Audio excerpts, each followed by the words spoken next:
So it was meant to be a video of an hour, which would cover the part two, the psychopathy of the serial killer, a diagnosis deep dive, with first a recap on the ASPD and the psychopathy traits, the seven ones.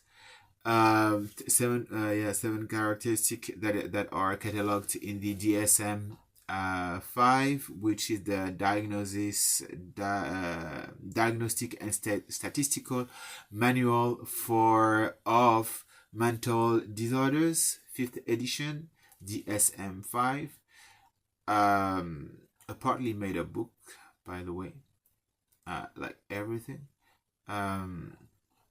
I thought I'd be just saying the 7 things of ASPD and the 7 things of psychopathy traits real quick, and then moving on to the 2.2 part, which is about neurological and biological correlates, the brain of a killer, and then the 2.3 case focus, the psychopathy profile of Theodore Ted Bundy. But in the end, I started to explain a bit, like to elaborate a bit on the 1 to 7 characteristics of ASPD, and then analyze myself through the length of the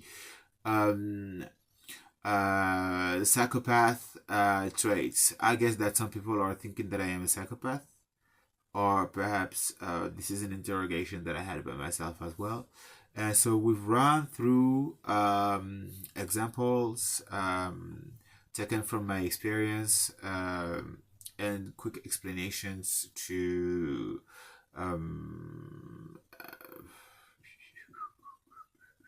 enlighten, clarify each point. So it took a little more time. So now I'm not gonna go back on it. Actually, I'm gonna say them again. Like this, it's like repetition helps to assimilate the thing. So, and then we're gonna move directly to the 2.2. So 7 characteristic, 7 traits of behavioral traits of ASPD. You need to experience 3 out of 7 to be considered on this spectrum. So failure to conform to social norms, this is the 1. Deceitfulness, this is the 2. 3. Impulsivity. 4. Irritability and aggressiveness. 5. Reckless disregard for safety. 6. Consistent irresponsibility. 7. Lack of remorse.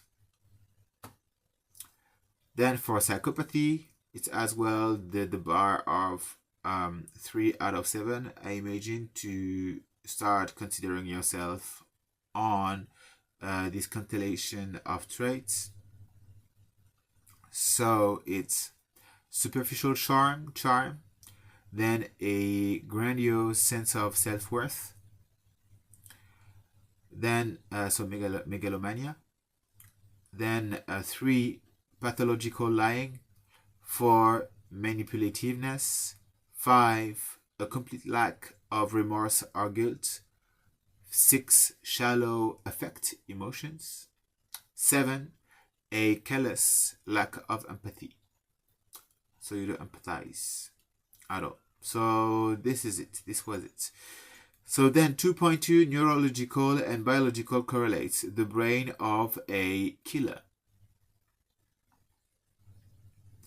So now I'm thinking that a lack of empathy for the psychopathy, a lack of remorse or guilt.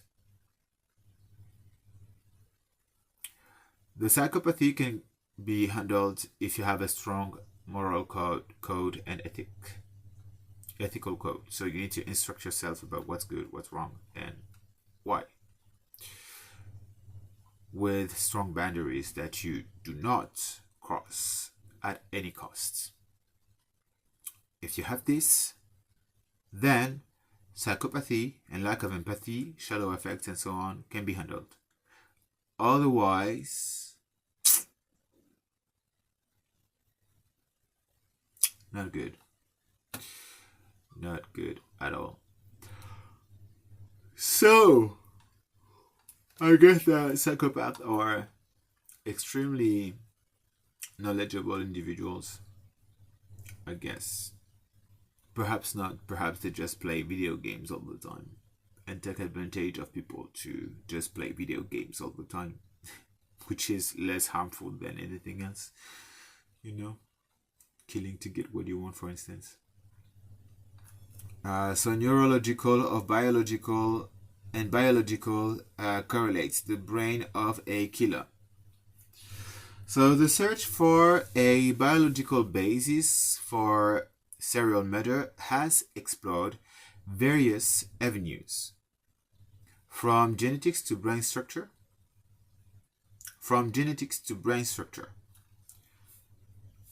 Early attempts to link violent behavior to chromosomal abnormalities, such as the erroneous report that Richard Speck possessed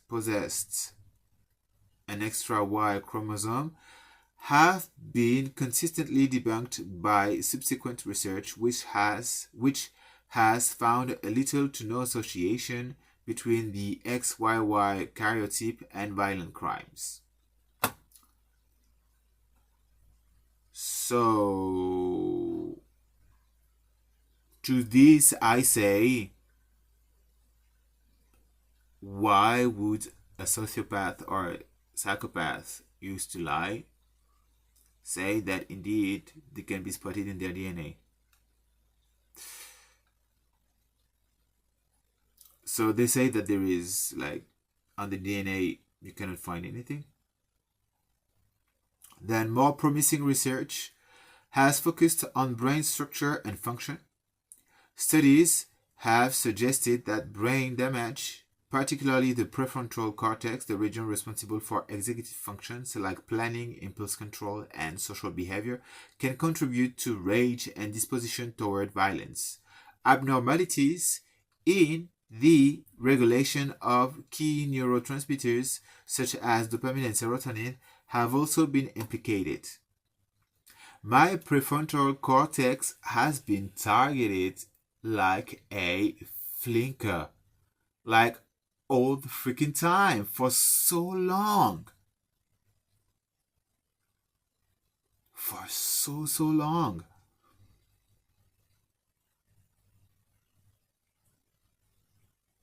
It's like I was like all the time like on the thing and like moving from one path to another to another to another to another to another, a bit like I'm doing right now, but with less planning. What I'm doing? Yeah, now I have less planning. Before I had more planning, but I was jumping from one thing to the other to the other to the other without finishing anything, which was the point as well, because if I would have finished anything, then they would have been able to take advantage more of what I was working on. So that was as well a defensive attack.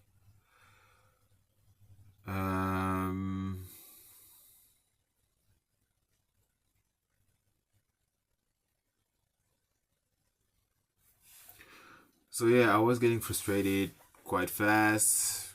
I guess they wanted perhaps to find a way to heal them with my brain, because in the end of the day, like, they had to really go at it so that I would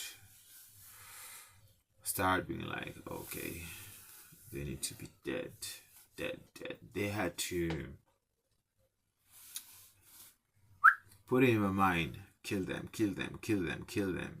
over control all my thoughts so that it would finally happen. You know. Then dopamine and serotonin. Okay, let's take a look. What are dopamine and serotonin in the brain and emotional landscape good for what function do they serve? For having a healthy brain.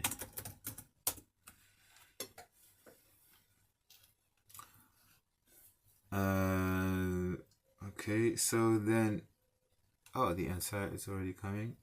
Dopamine and serotonin, the brain's chemical architects of well-being. So dopamine, engine of motivation and reward. And serotonin, the guardian of mood and emotional stability. Okay. So that makes sense that if they have issues with motivation and reward, if they don't feel reward, then they feel like more angry all the time because not satisfied of anything, really. So they keep, I guess, wanting for more somehow, just to. But then they are not motivated.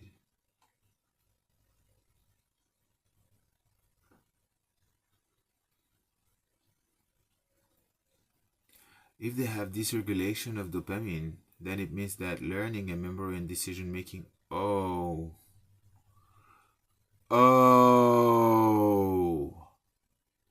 I kept saying that their decision making was impaired.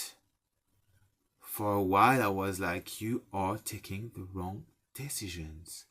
Your decision making is just terrible. You cannot make the right decision at all.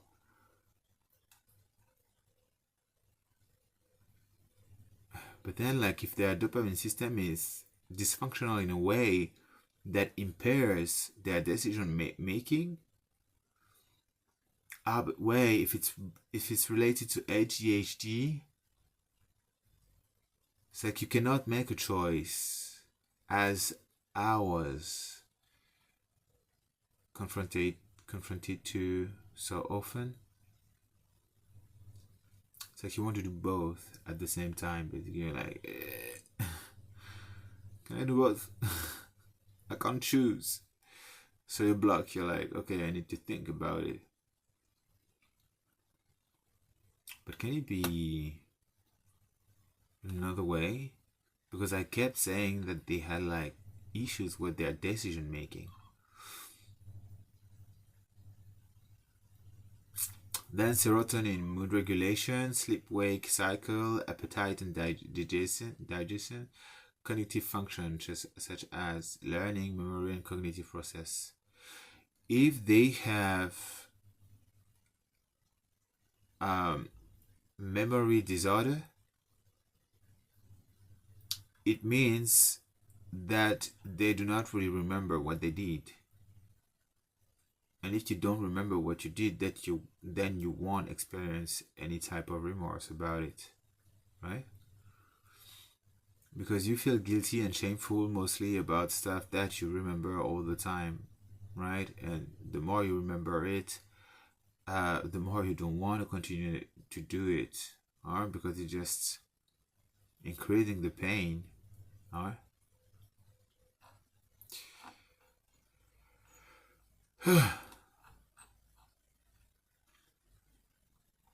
So let's read. Like dopamine is like for motivation and drive, motor control, focus and attention, cognitive function. So in the intricate landscape of the human brain, dopamine and serotonin stand out as two of the most crucial neurotransmitters, acting as chemical messengers that profoundly influence our emotional and cognitive well-being. While often colloquially referred as the happy hormones, their role are far more nuanced and vital for a healthy functioning brain. They are fundamental to our motivation, mood, memory, and a host of other essential processes that shape our daily experience. Dopamine, the engine of motivation and reward.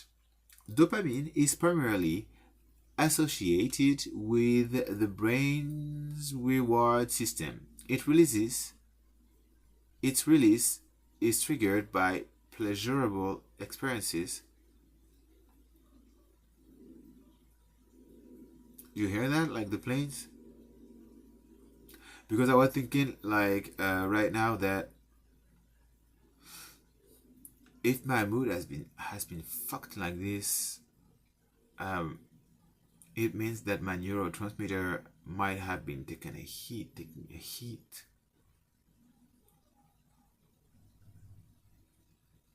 And it's like the more some neurotransmitters are stimulated, the more they are used, so to say, and less receptive to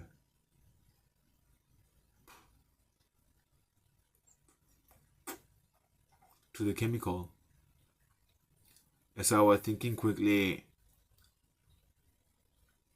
to the neurotransmitter, so to the chemical messenger, so to the hormone. And then I was like, fuck, once the technology is gonna wear off, where am I gonna be at emotionally?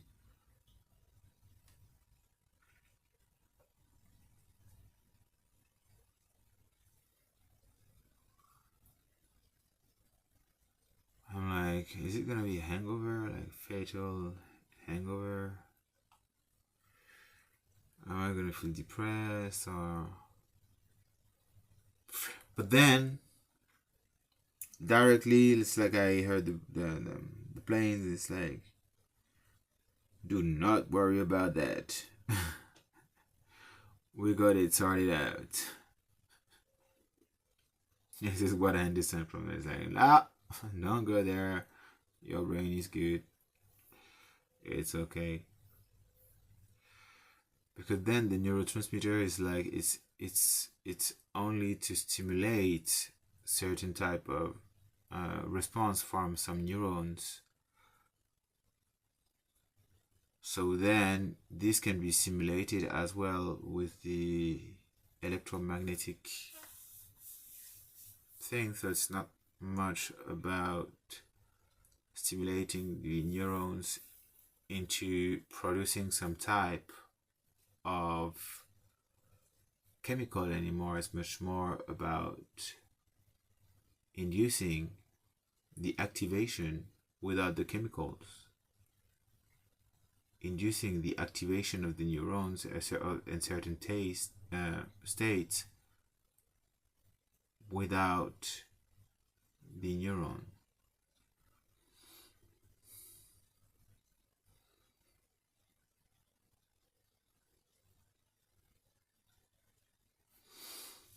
They are testing as well. They are testing as well to recall some audios and so on. They are testing on that, or they perhaps mastered the thing already. So I don't know.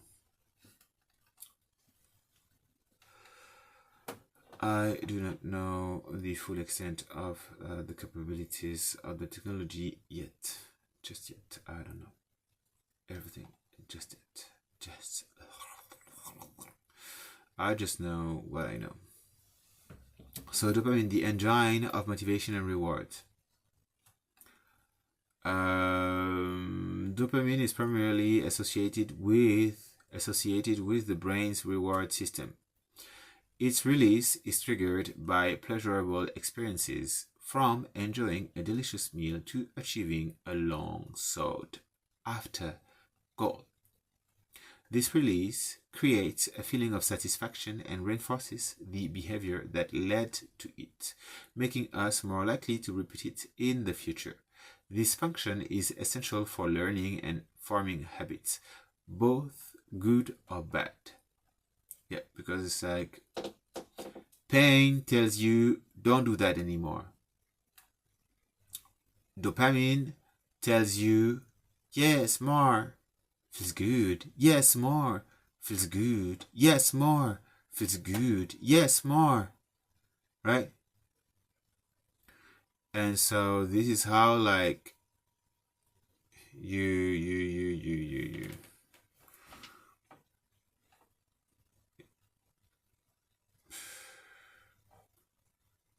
trick yourself, or you trick a user into doing stuff, someone into doing stuff. It's like, for instance, a compliment. It's like someone is nice with you, you're like, oh, thank you, that's nice. Oh, I'm not so much into motivating that way. I'm much more like tough love type of person. I'm like, look there! Stop that shit! Because there's beautiful! Stop that shit! You know?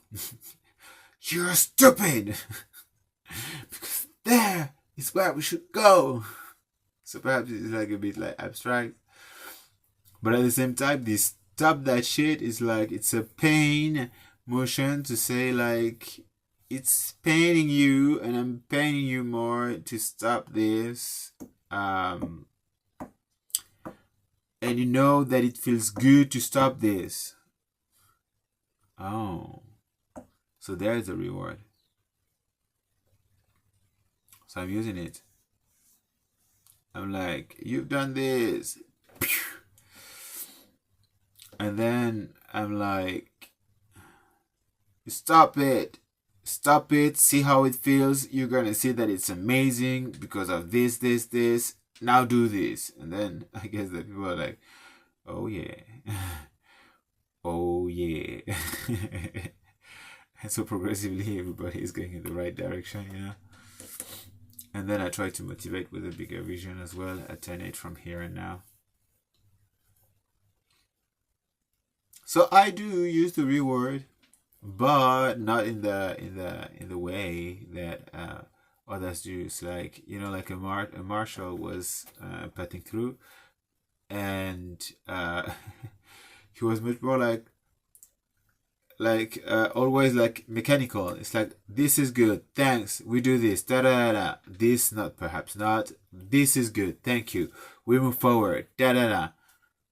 Like automatic. I'm not like this. It's like I could be like, he was like really like, or her, him was like, this good, da da da, t t t. Oh, this, okay, this we see, this, like this, okay. Oh, this is good, thank you, we move on, da da da. It's different motion. It's a different motion.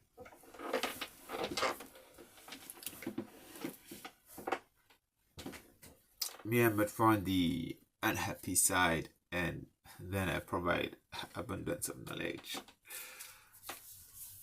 without saying anything, like without asking for a thank you, without I'm just asking for a result as a return, and I'm not thanking anyone.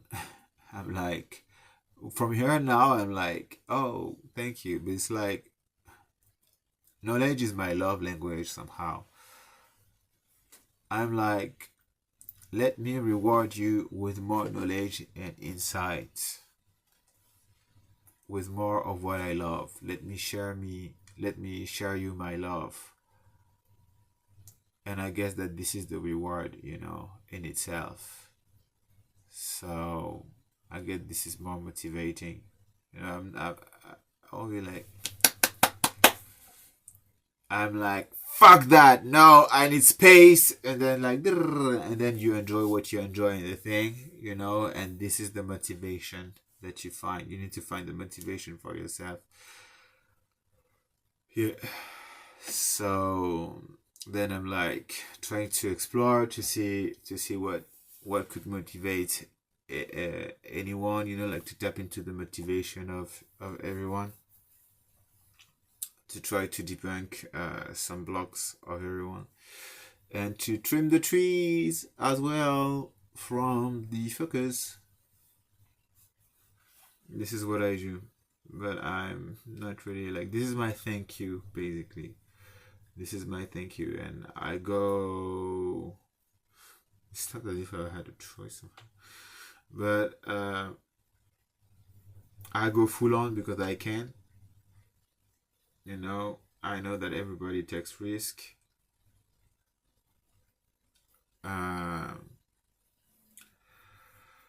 So thank you for everything. Thank you for everything. I know that it's not easy. I know that it hasn't been easy. Otherwise, I wouldn't have come back only recently. So thank you for your efforts and so on. I know you understand my position. I know it.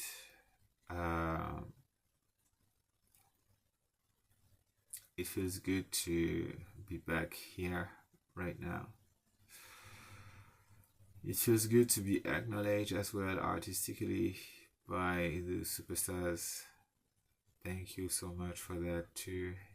It helps tremendously, even though it's used as a mean to torture me, still to fuck things up. And obviously then I'm still focused on this, because this is what it's like. Sick in the face, and I'm like,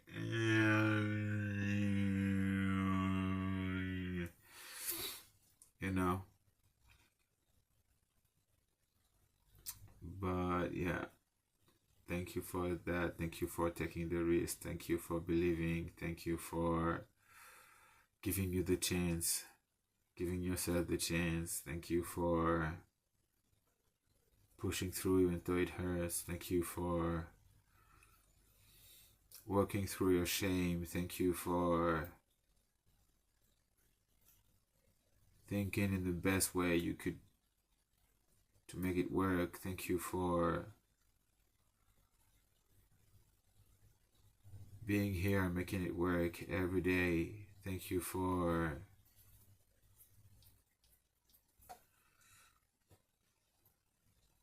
taking the risk to discover more of yourself as well along the way. Thank you for taking the time of listening to my insight to improve everything step by step. Thank you for shielding me as well. Some people have been taking risks to shield me. Thank you so much for that. Thank you so much. Thank you for all the preparation work that has been done. Thank you for still having done the thing that you needed to do even though you lacked proof and evidence. Thank you for giving the best of yourself that you could give. Thank you for choosing me as well, even though it might not seem like an option for some of you. It's like, what are you talking about? I still thank you for choosing me, because by choosing me, you are choosing as well something better,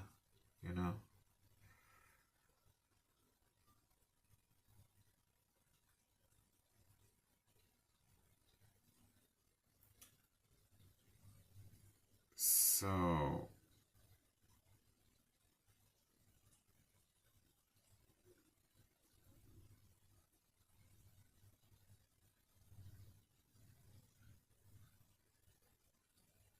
thank you for supporting my effort, no matter what. Thank you for being stupid fuckers and giving it all.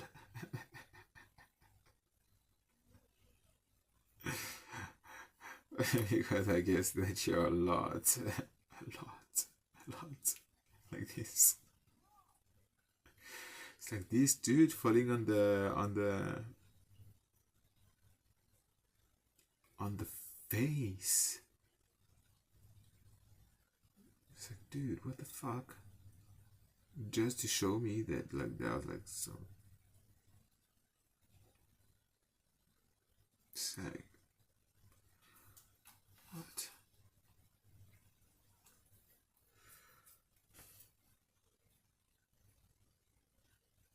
It's like, it's okay.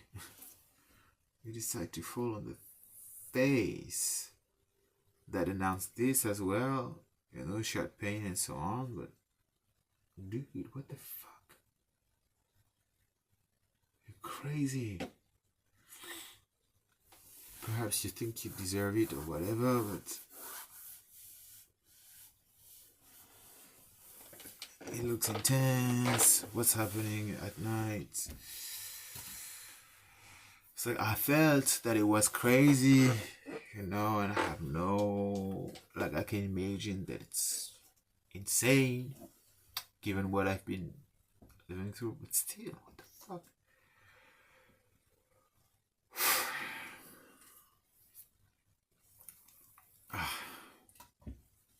Thank you for fighting the mind control, June. Thank you for fighting it. Thank you so much. This is so important. Thank you for pushing through your feelings of fear. Thank you for pushing through no matter what to make it work. Thank you for your resourcefulness, for being crafty. Thank you for your resilience. I don't know if I said it. Thank you for your participation, even though you have no clue what you're doing. I guess for some of you. Yeah. It's like me. Like, what the fuck am I doing? What did it say? Anyway, and this is how my nose got broken. So, okay. Oh wait, is it a mark? Is it the skin or is it the? No wait. Oh no. He's broken.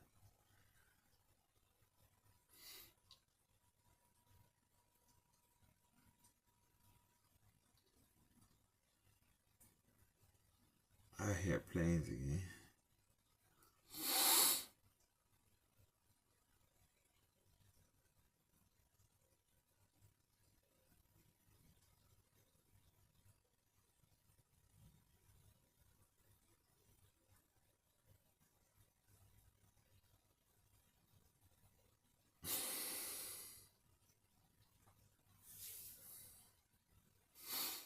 Anyway, I think my stuff too. So, and rest in peace, all the people who gave their life for this to be successful. May you be blessed, people. May you be rewarded in your afterlife. Thank you so much. Sorry and thank you.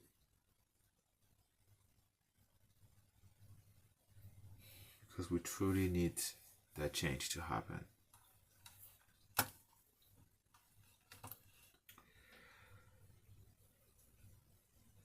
So, dopamine is there for motivation and drive. It is the driving force behind our ambition and our desire to seek out new experiences, achieve goals, and a healthy level of dopamine fuels our get up and go attitude. Motor control. Dopamine plays a critical role in regulating movement. The degeneration of dopamine producing neurons is primarily cause of the motor symptoms seen in Parkinson's disease, such as tremor and stiffness.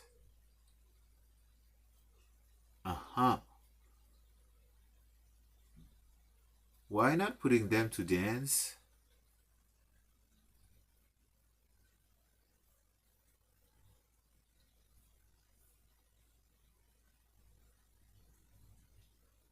Or is this electromagnetic? Apparently it's electromagnetic for some of them.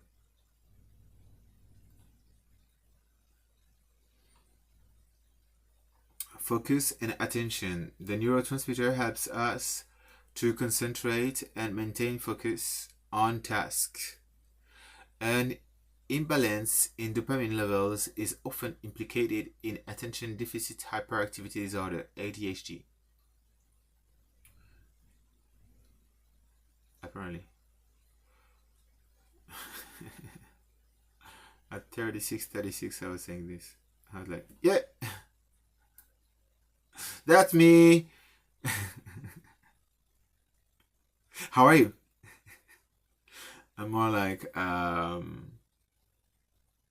ADD.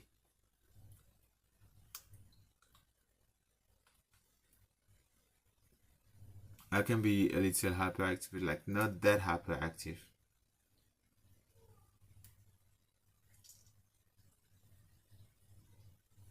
And I am hyperactive, not in the sense that like that. I can be like this, but I'm more hyperactive in the sense where I am active, but like really active, like hyperactive. You know. So then, cognitive function. Dopamine is involved in various cognitive processes, including learning, memory, and decision making. Conversely, low levels of dopamine can manifest as apathy, lack of motivation, and inability to experience pleasure, which hallmark symptoms of depression. Betty's looked depressed all the time. Psychopath. Serotonin, the guardian of mood and emotional stability. Serotonin, while also influencing mood, has a broader and more complex role than dopamine. It is often considered the brain's primary mood stabilizer, promoting feelings of well-being, calmness, and contentment. I'm not liking of that. A significant portion of the body's serotonin is produced in the gut, highlighting the strong connection between our digestive system health and our mental state. For a healthy brain, serotonin is indispensable for mood regulation. It helps to regulate anxiety and happiness. Low levels of serotonin are strongly linked to depression, anxiety disorders, and obsessive compulsive disorders, OCD. Sleep-wake cycle. Serotonin is a precursor to melatonin, the hormone that regulates sleep. It helps to control our sleep patterns and ensure restful sleep. Appetite and digestion. It plays a significant role in regulating appetite and bowel function. Cognitive function. Serotonin influences learning, memory, and cognitive processes. So they are trying to simulate lack of serotonin basically with me. From an emotional perspective, healthy levels of serotonin foster a sense of emotional balance and resilience. It helps us to cope with stress and navigate the ups and downs of life with a more even keel. When serotonin levels are imbalanced, it can lead to irritability, impulsivity, and a heightened emotional response to negative events. So they've been trying to working on depriving me from serotonin, basically. Irritability, impulsivity, and a heightened emotional response to negative events. But then it was much more than they hit the button of being impulsive than anything else. So it's like, where is it? I don't know. So now you know what it implies in dopamine and serotonin deficiency abnormalities. So recent neuroscientific studies on individuals with psychopathy have yielded particularly potent findings. Using functional magnetic resonance imaging, fMRI, researchers have observed that the psychopathic brain processes information differently from a neurotypical brain, especially in decision-making context. This research indicates that the violent behavior of psychopaths stems not just from a lack of empathy, but from a fundamentally skewed risk-reward analysis. In the psychopathic brain, the potential reward of an action is highly valued, while the potential negative consequences for themselves or their victims are little to no weight. This reward-driven process, hardwired at a neurological level, explains their ability to pursue gratification through violence with a profound disregard for the immense risk provoked. Interesting. So they're reward driven and they don't feel anything about risk.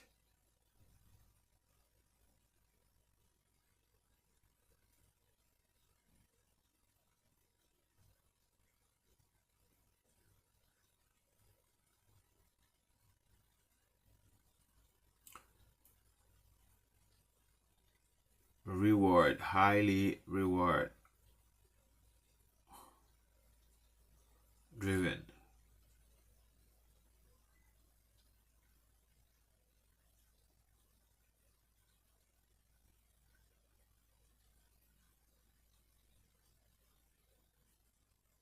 They imagine the reward and it overweights any negative pictures. They just see the reward. They don't see anything else.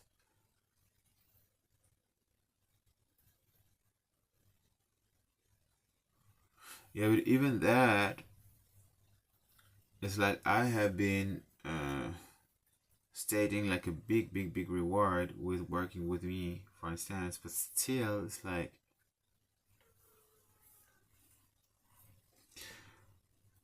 they do not see it. So it's like more than psychopathy, in the end. What's happening there is more than psychopathy or sociopathy. It's really like they are serial killers. Like you can be a good psychopath, you can be a good sociopath.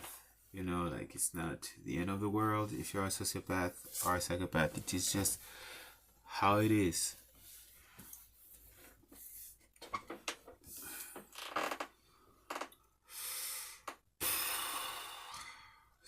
They are really serial killers. They are really mass murderers. They are really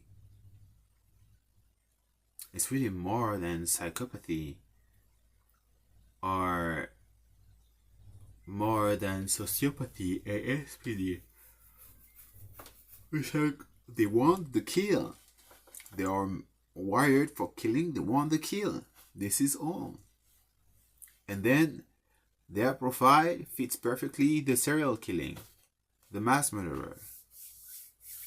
It's like it's two things that are matching somehow, right?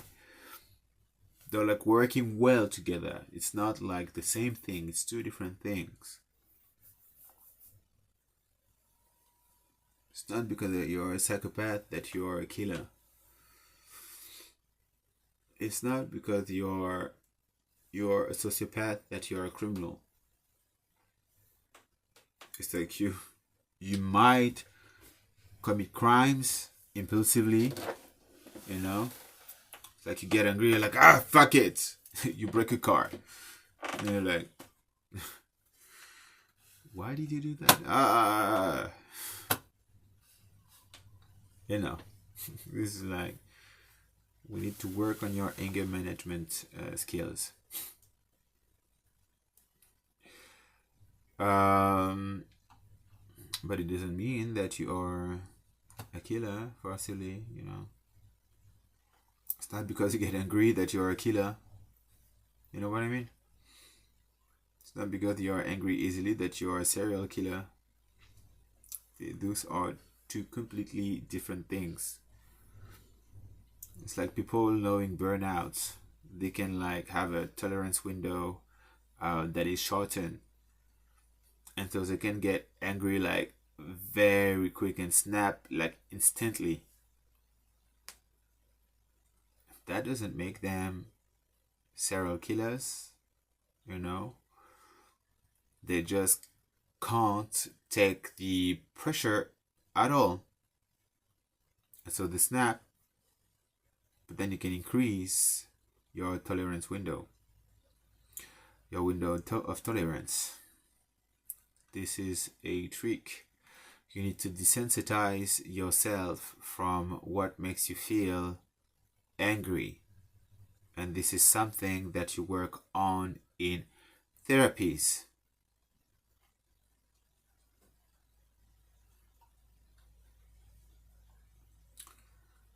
So, case focus 2.3, the psychopathic profile of Theodore Ted Bundy. Theodore Ted Bundy remains one of history's most infamous serial killers, largely because he so perfectly embodied the psychopathic mask of sanity.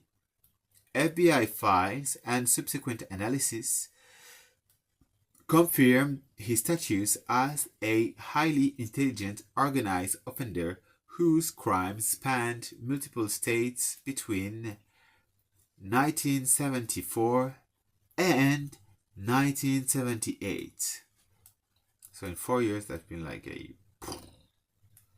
Or this is where they decided to record his crimes and to take him out. Bundy's psychological profile aligns perfectly with the construct of a successful psychopath. He exhibited the core psychopathic traits of antagonism, deceptive, manipulative, callous, but combined it with high conscientiousness, skilled, competent, organized, and diligent. Yeah, this is more like psychopathic, right? It's like they are cold and so like they are more calculated. This combination allowed him to function at a high level, attending law school and working in politics, while simultaneously planning and executing a brutal campaign of murder. His clip, charm, and articulate nature were not a contradiction of his murderousness, but were in fact his primary tool.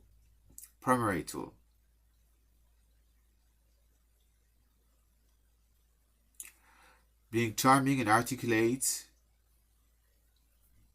didn't conflict with him being a murderer, but he used it as a tool.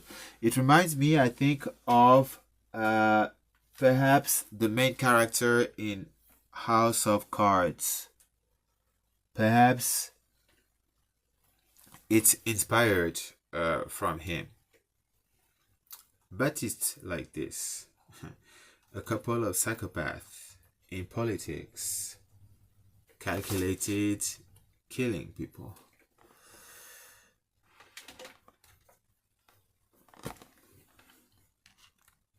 The manipulation, he liked it.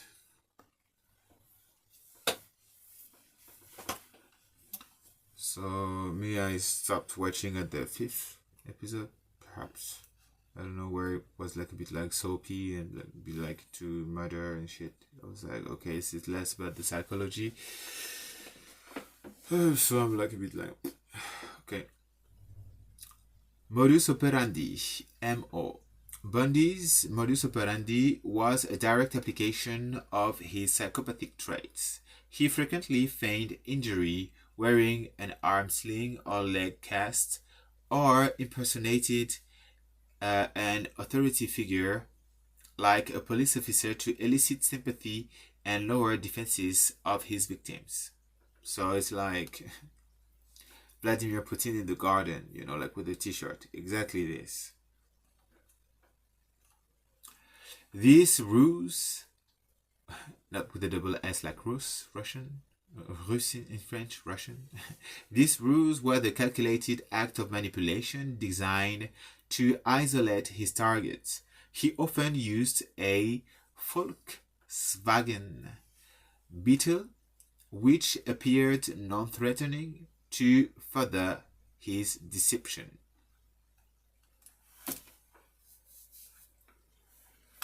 You need to know that they learn as well from the intelligence world. They just need to copy the way we do things. So it's like, yeah, okay, deception. But if he goes to blood rituals, he's seen a lot of deception. Like, the playbook is wild. So, okay, intelligent, blah. But in the end, like, there is lots of information around. Victimology. Bundy's victims were overwhelmingly young, attractive, white female college students with long hair parted in the middle.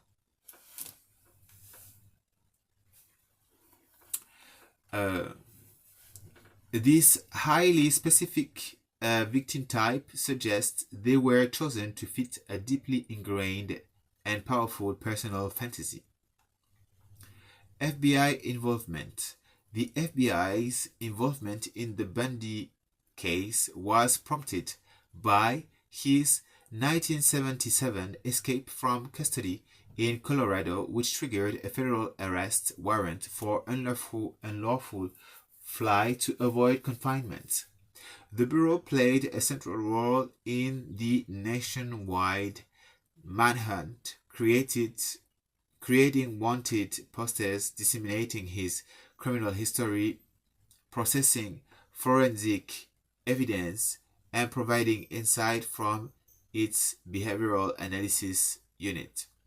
Bundy was added to the FBI 10 Most Wanted Fugitives list on February 10, 1978, just 5 days before his final capture in Pensacola, Florida. I wrote about Florida today.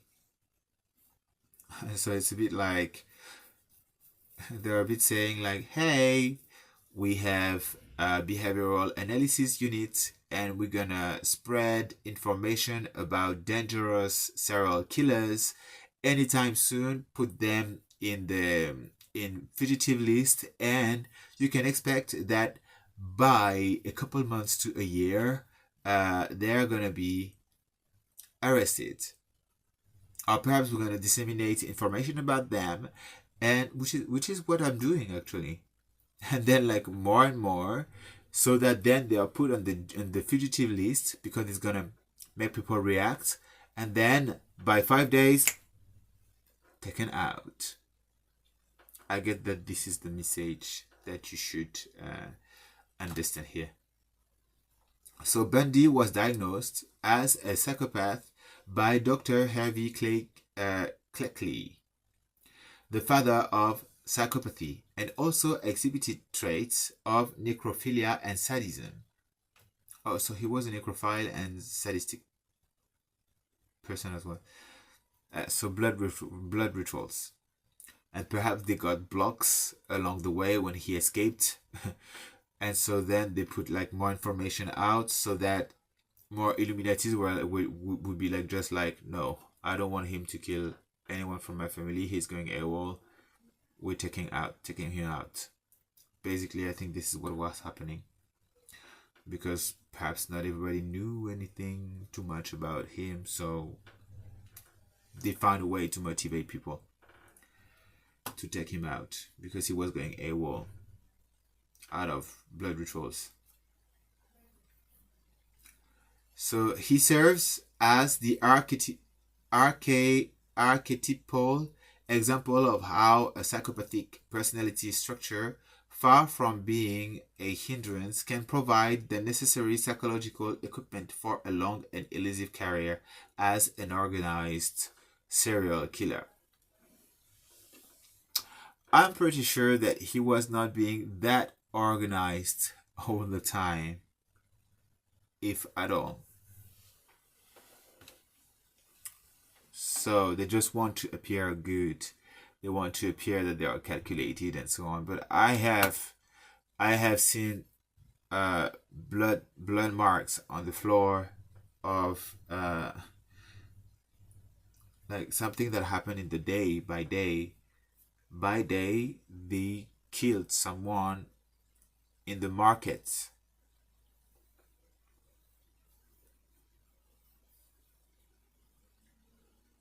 It's not in blood rituals. It's really like the person wanted to kill. It was impulsive. It was not calculated at all.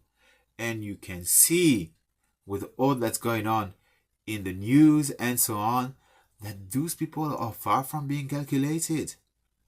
They are just freaking impulsive.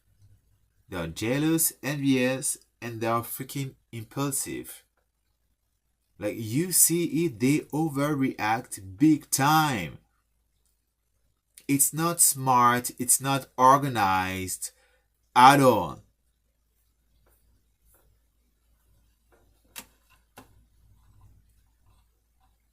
It just, I have a big red thing here. I'm like putting like loud enough, like, and fast enough, and they're like, yeah, this is all this is. Then you have like a part of the psychopath which are like, wait a minute, I'm not a serial killer actually. Like, I thought that this was rewarding me more, but like now I can understand that this is not, like now I see it. No, I don't want that. Like, but like the other is like,